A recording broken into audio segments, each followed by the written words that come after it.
Caresses et sourires, rencontre du pape François avec les grands-parents, personnes âgées et petits-enfants. Chers grands-parents et chers petits-enfants, bonjour et bienvenue. Je salue Monseigneur Vincenzo Paglia et tous ceux qui ont collaboré à l'organisation de ce moment festif. Et je remercie tout particulièrement de nombreuses personnalités du monde du spectacle qui ont souhaité y participer. Merci beaucoup. Après, nous avons tous un grand-père ou une grand-mère, deux grands-pères et deux grands-mères.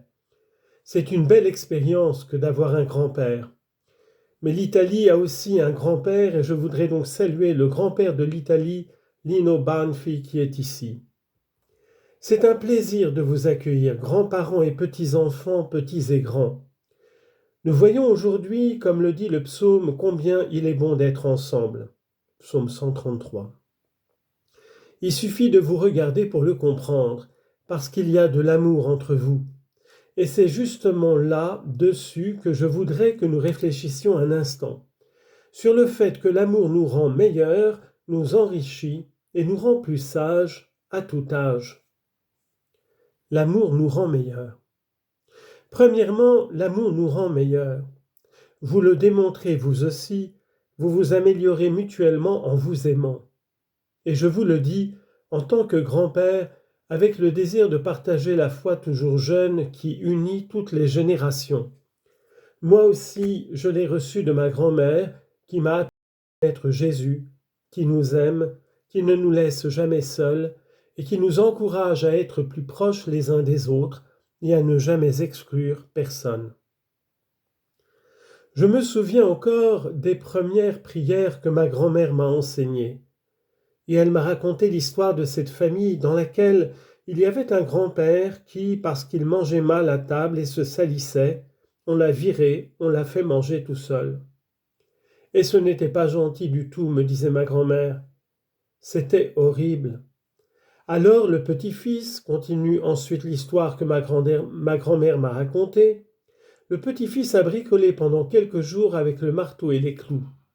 Et quand papa lui a demandé ce qu'il faisait, il a dit « Je fabrique une table pour toi pour que tu puisses manger seul quand tu seras vieux. » C'est ce que ma grand-mère m'a appris et je n'ai jamais oublié cette histoire. Ne l'oubliez pas non plus, car ce n'est qu'en étant ensemble avec amour, sans exclure personne, qu'on devient meilleur, qu'on devient plus humain. Ne laissez pas la diversité nous séparer. Et non seulement cela, mais on s'enrichit aussi. Comment ? Notre société regorge de personnes spécialisées dans tant de choses, riches en connaissances et en moyens utiles à tous. Mais si elle n'est pas partagée et que chacun ne pense qu'à soi, toute cette richesse est perdue, elle devient même un appauvrissement de l'humanité. Et c'est là un grand risque pour notre époque, la pauvreté de la fragmentation et de l'égoïsme. L'égoïste pense qu'il est plus important s'il se met au centre et s'il a plus de choses. Mais l'égoïste est le plus pauvre parce que l'égoïsme appauvrit. Pensez par exemple à certaines expressions que nous utilisons lorsque nous parlons du monde des jeunes et du monde des vieux, du monde de ceci et de cela. Mais le monde n'est qu'un, et il est fait de nombreuses réalités qui sont différentes précisément pour pouvoir s'aider et se compléter.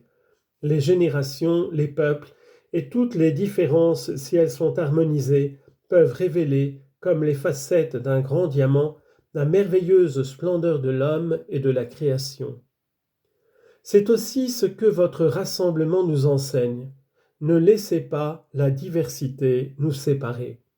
Ne pulvérisez pas le diamant de l'amour, le plus beau trésor que Dieu nous ait donné.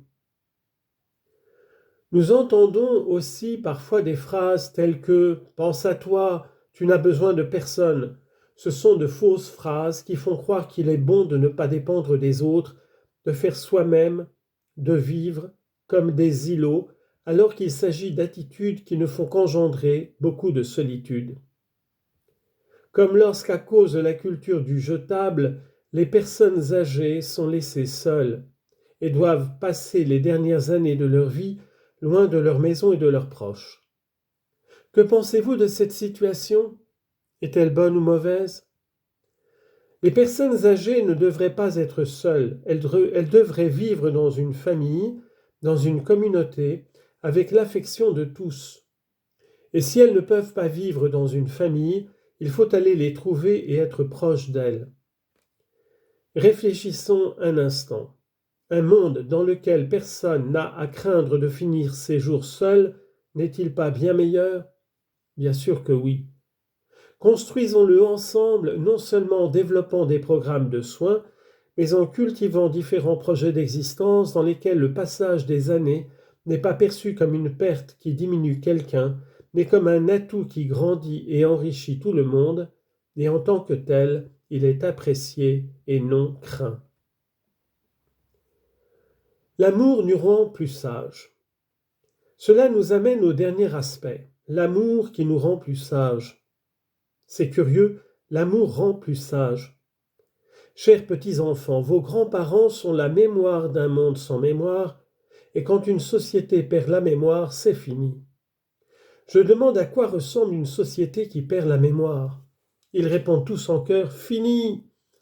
Nous ne devons pas perdre la mémoire. Écoutez vos grands-parents, surtout lorsqu'ils vous enseignent, avec leur amour et leur témoignage, à cultiver les affections les plus importantes qui ne s'obtiennent pas par la force, n'apparaissent pas avec le succès, mais remplissent la vie. Ce n'est pas un hasard si ce sont deux personnes âgées. J'aime à penser que ce sont deux grands-parents, Siméon et Anne, qui ont reconnu Jésus lorsqu'il a été amené au temple par Marie et Joseph. Ce sont ces deux grands-parents qui ont reconnu Jésus en premier lieu. Ils l'ont accueilli, l'ont pris dans leurs bras et ont compris, eux seuls, ce qui se passait. Dieu était là, présent, et les regardait avec les yeux d'un enfant. Comprenez-vous? Ces deux vieillards, eux seuls, ont compris, en voyant le petit Jésus, que le Messie était arrivé, le Sauveur que tous attendaient. Ce sont les anciens qui ont compris le mystère.